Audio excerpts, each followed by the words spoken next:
Hello and welcome to another episode of Clark and Addison Born into the Ivy. We are your hosts today, David and Eli, and we are back again to discuss the past half week of the Cubs. On today's episode, we will discuss Kyle Tucker's injury, Cade Horton, holy crap, Cade Horton, the new additions on the team and some of the new minor league signings, and how they fit with the Cubs or potentially will fit, and the upcoming series against the Braves this weekend. Let's start with Kyle Tucker. What do you think is going to happen here, Eli? I think they'll keep him out for at least a week. So you think he goes on the IL? Yeah, probably. So if he goes on the IL, it would be retroactive to yesterday, and then he can return next Saturday against the Rays. That would be 10 days. I mean, I like that. If he's going to be out for more than one more game. It's kind of hard. I mean, it's a calf strain just like a pull muscle, right? Yeah. And obviously it depends on severity. Mm-hmm. Hopefully the trainers are doing what they need to do to get him back as quick as possible. Because, I mean, we got the Reds coming up after... No, we go back to Atlanta. Yes. So, I mean, I can see him not going on 10-day IL and coming back to Atlanta. So I would prefer that he goes on the IL. Yeah, me too, but I could see it happening. I don't disagree. I could see that happening too. I think it's more important. I mean, we're 6 out now after the loss yesterday. The likelihood of Milwaukee, because they're going to have to completely collapse at this point. Right. And the likelihood of that happening and us being able to win enough. And I think the winning part, like I expect us to end up with like 93, 94 wins, maybe 92 to 94, somewhere in there. But I think we have to win more than that to be able, even with a collapse for Milwaukee, to win the division. So I think that it would be great if it happened. But the mindset I think needs Milwaukee to be on the has a 96% chance of being first in the divisions. Yeah. So why not try and, I mean, we want to be the number 1 seed. But at this point, we are 10 games up from not being in the playoffs. And we just talked about 6 games have to be a huge collapse. I think it makes sense to make sure that he is healthy and sit him for 10 days than to risk him re-aggravating. Right. Because a muscle, to pull a muscle like that, that's pretty sensitive, like, to try and nurse it along while you're still trying to play and everything. Right, and then, I just think you're asking for trouble. Yeah, you're asking for a much bigger issue. Then he can't play at all. Just sit him for 10 days. When we have the time to be able to do it, quote unquote. Is it ideal? Absolutely not. But call Owen Casey back up. Let the kid play in the meantime. And this isn't me advocating, because Kyle was he looked like he was in the zone again now. When he hit that opposite field homer, like, that's what really sucks. But I don't think 10 days is enough to get him back out of that either. Do you? I mean, you never know. No. But. And it doesn't mean you can't take BP. Kyle Tucker, he'll try to push it. Mm-hmm. But that's where, again, like, they need to step in and say, I think this is best. You can be mad. That's fine. I get why you're mad. He's an ultra competitor. I love that about him. I love that he wants to be in the lineup. But that's when the team has got to protect himself from harm and the team from harm. Because he may not hurt the team by playing, but he would hurt the team unintentionally if he got re-aggravated and became something even more. So I really hope that he doesn't play, just to make sure he's healthy. Yeah, I like what you said about bringing Owen Casey back up. Yeah, like Putting him on IL and then bringing Casey because Casey's, he's familiar with the league now. I mean, he seemed like he already knew what it was all about when he joined. yes, So yeah, I wouldn't have any problem at all with him. I think it's the perfect move under the circumstances. Like, Mm-hmm. there's no perfect move. We all want Kyle Tucker to play, especially now that he's found his form again. But we all also want Kyle Tucker to play in the playoffs in that form and not risk that. With the healthy calf. Yes, because if Kyle Tucker's a force and say I can get it going, and either PCA or Bush to go with, I mean, Swanson's feeling it, Happ is feeling it. Happ is still feeling it. Yeah, like, and if all those guys can, like, we just got to get Seiya and or PCA and or Bush. Two of those three have got to get it going again. And Seiya, he doesn't normally stay down this long, I don't think. You know what I mean? I don't know. Mm-hmm. I feel think like something's got to be wrong with him.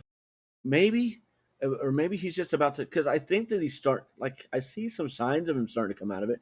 He's walked more, and that's generally a sign that he's seeing the ball better. I don't know. I think that he's hard to watches read. He's a too many player pitches. That's really hard to read. Yeah.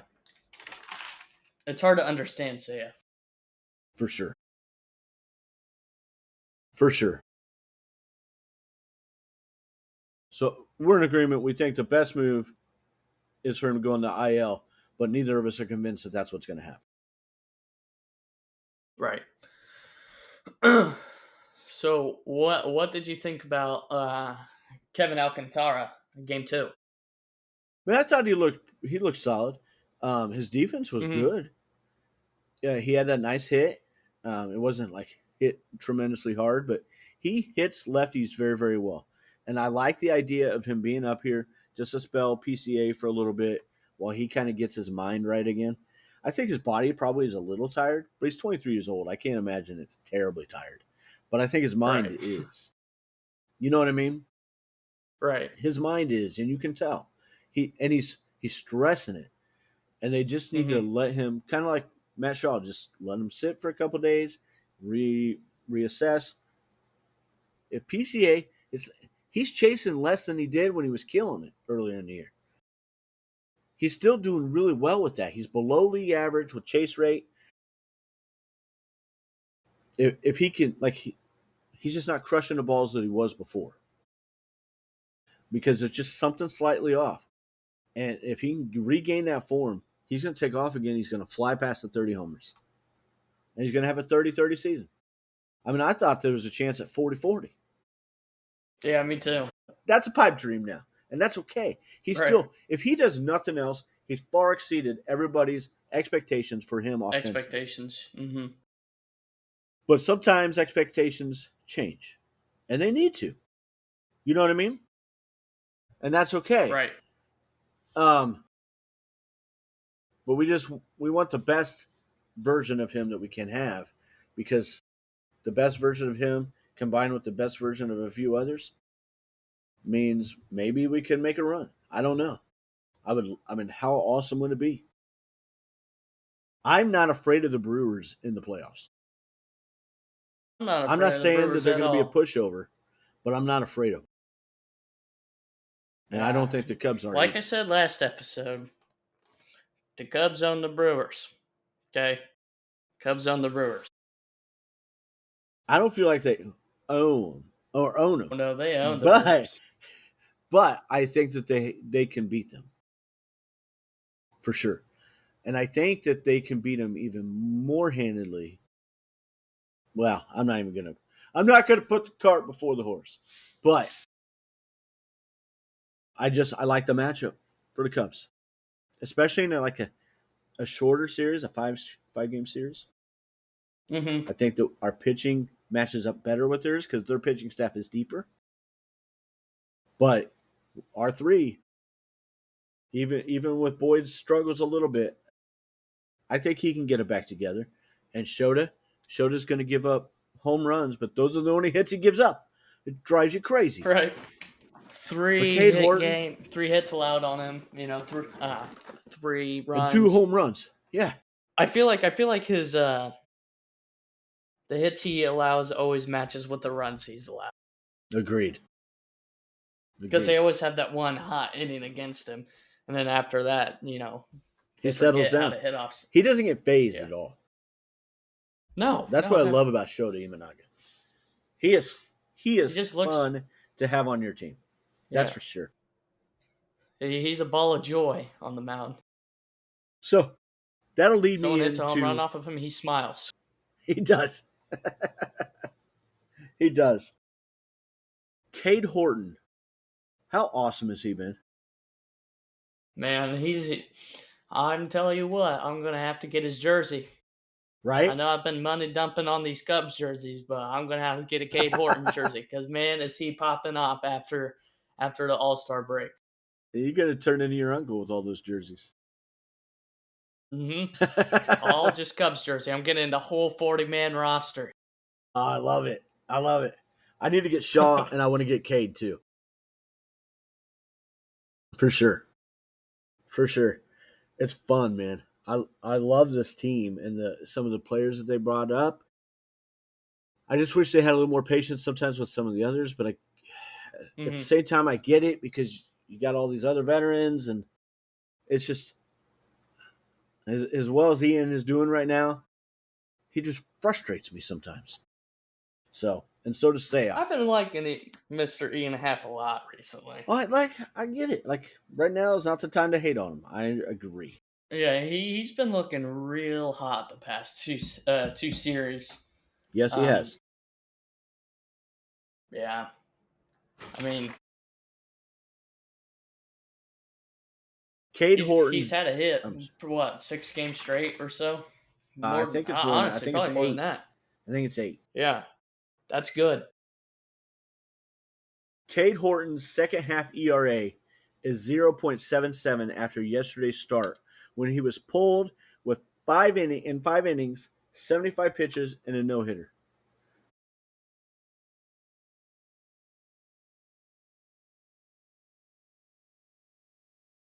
Cade Horton, do you know 0.77 ERA in the second half is the second best second half if it were to hold at that right now ever for starting pitchers?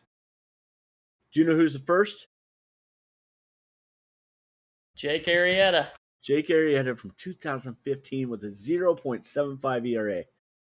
What is the primary difference, though, between Cade Horton and Jake Arrieta? Jake Arrieta can probably throw 150 pitches a game. I mean, Jake wasn't throwing 150 pitches a game, but Jake was throwing probably 100 to 110. He could throw the full game. Mm-hmm. I get it. So Cade Horton's 23. We don't want to ruin him for the rest of the year. We don't want to ruin him for his career, any of that stuff. I get that. But, man, couldn't you have let him at least go to the 6 last night? I understand the thought process. It's pretty hardcore, 75, 80 pitches. I understand that. So, why did they do that with him, though? I mean, I know with Ben Brown, I mean, sometimes, at the beginning of the season, I mean, against the Diamondbacks, the game I went to, he threw over 100 pitches. A little bit over. It wasn't much. Ben hasn't thrown a ton over. But right. The reason that they're doing that with Cade, and they started it at the beginning of August, is to help. Cade Horton had not thrown over, I think it was around 70 innings in a long time. If even in college or in the minors or any of that. So was he drafted as a reliever? No, he was drafted as a starter, but he's had some health issues in the past. Oh, okay. And so, and the college season isn't as long by any means as a Major League Baseball right season. So, that's why he's not gone over this many innings ever, I don't think. But I'm not 100% sure about ever, but it's been a minute if he has. And so they're trying to make sure that he doesn't get hurt. but still have him in the playoffs and all that stuff. I get that. That makes sense to me. It's just frustrating because the Cubs really need him as much as they can have him. And but at the same time, that's what they're trying to do, is make sure the Cubs have him for as long as they need him. I'll take 5 innings of Cade Horton all day long if it means we can have him in October. It just sucks sometimes in the moment. Well, especially when the Cubbies can't get a hit. Yes. And I'm very critical of some of the decisions that they make. And I understand the frustration. And so I'm talking out of both sides of my mouth. But it was the right move to take him out. It just sucked as a fan. Right? It sucked as a fan, for sure. Yeah, but I don't know that you buy into it was the right move. Right. But I truly think it was. With no hits and only walked one. I mean, going into the 6th inning, you just want to see him back on the mound. So early in the season, he was throwing like 20 pitches an inning. How cool has it been to watch him become much more economical with his pitch count? I think that's been awesome because he's done a dramatic change. I love it. Yeah. He's so fun to watch. So fun to watch. And he is really good, and it's really cool to not to look past this year, but I'm excited for the combination of him, Justin Steele, and Shodi Imanaga. Oh yeah, see, this season made me forget all about Mr. Steele. How can you forget about Justin Steele? I don't know because he got injured within like the first 2 weeks of the season. But I hope that man comes back just as strong as he was when he left. And I didn't even talk about Matthew Boyd. Like, that's 4 of our starting rotation next year. Mm-hmm. How awesome is that? It's very exciting. And Jackson Wiggins just got promoted to AAA. Could he be ready to come up next year at some point? Especially if need be. Like that's see how he does on the Iowa squad. I wouldn't be opposed to him getting traded for a blockbuster starting pitcher, though. Would you? Like, nothing against Wiggins. Like, I'm excited about the talent that he has. And I would be okay with him eventually coming up and being part of the starting staff. But I would be more okay with trading for an impact arm and using him as part of that trade. When I say impact, I mean impact. Like the guys that they were talking about over at the trade deadline and stuff. The big guys. Mackenzie Gore, those kind of guys. Yeah, I don't know that I'm as in favor of Gore with that, but like, yeah, I mean, I wouldn't be upset. Don't get me wrong. Man's strikeout rate was crazy. Agreed. If Mackenzie Gore like came over, does that start to become too many lefties? Because that's a 4th lefty, with Cade being the only righty in a 5-man rotation. Yeah. I guess like getting Hunter Brown or someone like that, Shane Bieber, that'd be good too. Shane Bieber's a free agent after this year. Maybe that's something the Cubs should look into. Agreed. And then you don't have to give up Jackson Wiggins. I feel like we have, just in case of one of those guys or Justin Steele gets injured again. I like that idea. What do you think about some of these new additions the Cubs have added? Aaron Salavi, I mean, that man impressed me. I mean, I heard about what he did early August. I mean, I had high hopes of him joining the Cubbies, but I didn't really look into him more after the beginning of August. So, I mean, I know you weren't like too crazy about it, but from how he played. This is why these are his season stats. 18 games started. Oh, yes, 92 innings, 19.7 K%, a 33% ground ball rate, and a 5.09 ERA, and that's after he threw 3 scoreless innings for the Cubs. So I don't like he did great, and he earned the win the other night to let them get back in that game. So the Cubs, it sucked losing the way they did yesterday, but they stole Monday's game. Stole it. Right. But so I think it kind of evened out. But it was because of him and what he did. But if he keeps playing like this, I think he'd be a great spot for like the pitchers like Cade Horton. When you got to take him out after the 5th inning, and you need a guy who can last at least 3. I think he'd take that place away from Ben Brown and do pretty well. Thank you. So stacking him with Ben Brown, I think, is an amazing idea, and that's something that they've been. Did I say with Ben Brown? I meant with Cade Horton. Stacking him with Cade Horton is a fantastic idea. I love it all immensely because the Cubs have got to move on from Ben Brown doing that. And really, I hope nobody has been a bigger supporter. Maybe as big, but nobody's been a bigger supporter. Correct me if I'm wrong, of Ben Brown than me and his talent. Agreed? Oh, yeah, no. You're definitely his biggest supporter. But it's time to move on from Ben Brown. He'd send you a signed baseball. He did not. Right. He has not. But he should. I love Ben Brown. I just think it's time to move on from him right now. As much as I hate that, he's not helping the team, and he's not helping himself. Like, that the guy's got to be beating himself up.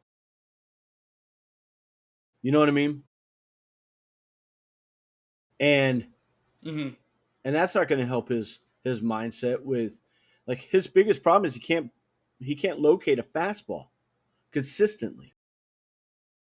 His knuckle curve is fine, but he cannot locate that fastball. It's either way outside the zone or right down the middle. Yes. He can't paint the corners ever. And it's frustrating for him, for us as fans, for the Cubs. Like, it's just frustrating, and it's just a consistent thing that's not getting better. And we got to do something different. And I think what you just said, try out Savali there, like stacking him with Savali. I think it's a great idea to get some length out of that, so that the bullpen doesn't have to come in and pitch 4 innings. Savali did great with it the other night. Why wouldn't we expect him to? I mean, at least try it. It can't be worse, for heaven's sakes. It can't be worse. What have you thought about Carlos Santana so far? Bust. Obviously, we didn't have high hopes for him, but man, he's not terrible. Bust, yeah. No. But he wasn't at one point in his career. But there's a reason he was released. Right. You could say the same thing about Savali. I get that. But I just don't think that it's what they were trying to get. I don't know. And maybe what they're ultimately trying to get is... Go ahead. I guess he didn't really get the many at-bats. Well, he only had, 2 at-bats maybe? This whole series? He had 4 yesterday. Did he have 4 yesterday? Yeah. He was the DH. Oh, okay. I guess I missed that. Either way, I mean, not being able to knock a hit yet. I mean, obviously, as a fan, getting a new guy that the Cubs don't even know what they're going to do with him, it's kind of disappointing. Agreed. I don't know that he's any better than Justin Turner. He's probably a better fielder than Turner. And so if you wanted to let Turner pinch hit while you have the extra roster spot, and then Santana can come in and play defense, I guess I get. I just feel like it's taking up a roster spot for somebody who could probably be a little more impactful. Whatever happened to Matt Mervis? He got traded, buddy, to the Marlins. Did he? Yeah, in the offseason. Well, I knew he wasn't on like the 40-man roster or anything, Yeah, but yeah. I liked Matt Mervis the games he You know played. who he got traded for? Vidal Brujan.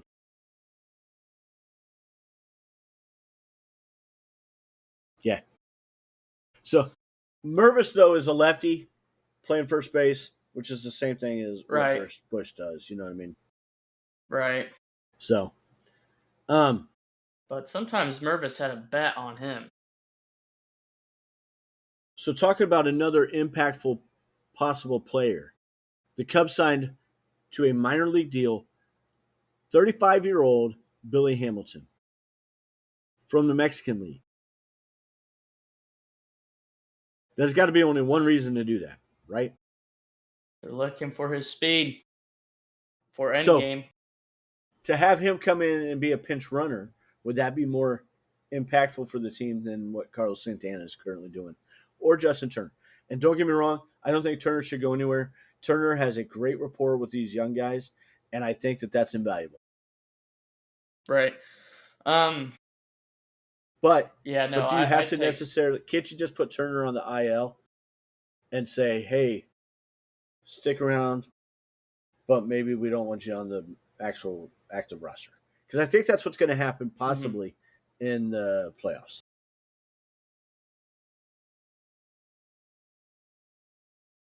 What, bring in Billy Hamilton up? Yeah, and just he's strictly a pinch runner. That's it. Mm-hmm. That's it. Because that guy is still fast Justin as hell. Turner. Yeah, but I don't know what. I guess we'll have to just see what Carlos Santana does. Fair enough. I mean, I can see him getting sent down or just. He's just going to get released if they don't keep him on the roster. Yeah. I like what he could provide. I just don't know that it's different than what Turner is. So why have both? I do love this. I love switch hitting abilities. But I feel like half the time the switch hitters just can't hit. Agreed. It's a great talent to have, but most of them can't do it. Besides Cal Raleigh. Agreed. I don't. I think sometimes they'd be all better off just to have one side or the other. Mm-hmm. But it's cool that they can do it. Right. No doubt. Ian Happ's pretty good about it most of the time, but he's definitely better at hitting lefty than he is righty. Agreed for sure. I'm intrigued by the Billy Hamilton thing. I think a pinch runner in key spots is pretty invaluable for a team in the playoffs or down the stretch. I wouldn't poo-poo on it too much because I just think it is beneficial to a team. But not that anybody poo-pooed on it. I'm just saying, like, I could see somebody doing that. So, preview for the Braves series. On the next episode, I want to talk about the 26th schedule because it came out. Did you see that? The 26th schedule? No. Mm-hmm. Yep. So I want to talk about that a little bit, just our thoughts on that. So just a teaser for anybody who might be interested in that. Dang it, I can't find it right now. Hold on. Not the 26th schedule. Yeah, I was bringing it up on my phone. The pitching probables for this weekend are Jake Irvin versus Javier Assad tomorrow at 2:20. Saturday, all game times are 2:20, I believe. Saturday is Brad Lord versus Matthew Boyd. This is a big start for Boyd, yes? Yes. I feel like it's a good get-right spot for him. He's undefeated this season, I think, at Wrigley. I think he's like 10-0. Really? A quick little trivia. Who was the last Cubs pitcher to go undefeated at Wrigley Field? It was well before your time. Well before my time. Shortly after your dad Jenkins. was born. No, shortly after your dad was born. Was born? Yeah. 1984. It wasn't Kerry Wood because Kerry Wood was after that. Yep. You want me to tell you? Yeah, go ahead and tell me. He sometimes does commentary for the Cubs and the postgame in pregame. And he also does JD's job, the color commentary sometimes. Rick Sutcliffe. Yeah. Oh, yeah, I don't. Yeah, I don't know that guy. Well before your time.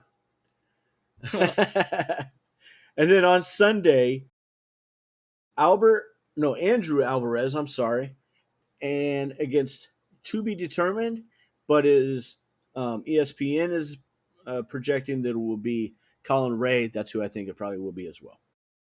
So I think that all three are very viable games. I mean, I don't think it's insane to expect a sweep, but I also think that it's crazy to expect a sweep against. They're all major league players. It's not like Washington has a bunch of scrubs in their lineup either. So James Wood is struggling. Yeah, they got James Wood. That's about. He struggled though in the second half a little bit. Did he? Not it's been as hot in the first curse, half man. I'm telling you, there's something wrong with the All-Stars. Yeah, you're not wrong. They poured something in their Gatorade or something. That may be. But or their sunflower I expect seeds. 2 out of 3 it with something. Anything less than 2 out of 3 would be very, very disappointing. They need at least 2. Right. Hopefully 3. And I don't think it's crazy to expect. I mean, 3. I think definitely they'll get 2 out.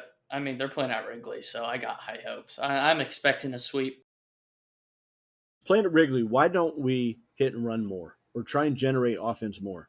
Because you know that, like, say I hammered a ball yesterday that just didn't travel. That's frustrating. I don't know why we don't, as a team, because we got a lot of speed on the team. And I get it. You don't want to strike them out, throw them out. But again, there's a lot of speed on the team. So you would expect to be able to get a stolen base if they don't hit it. I don't know. Things like that frustrate me, that we don't try and be more active in trying to create. You know what I mean? All right. Mm-hmm. You got anything else you want to say? Oh, I think we're good. All right. Thank you very much. Don't forget to join our Facebook group at Clark and Addison Born Into the Ivy, and follow us on Instagram and Twitter at Clark and Addison Born Into the Ivy. Lisa posts her comments in there about what you'd like to hear or what you thought about today's episode. However you subscribe to your podcast, please like and subscribe to Clark and Addison Born Into the Ivy so that you don't miss out on any of our future episodes. Also, if you feel so inclined, please make sure to leave a 5-star review and leave me some comments. If you are enjoying this podcast, make sure to share it with any of your friends who like the Cubs or just baseball. Have a great day, and let's go Cubs. Go Cubbies.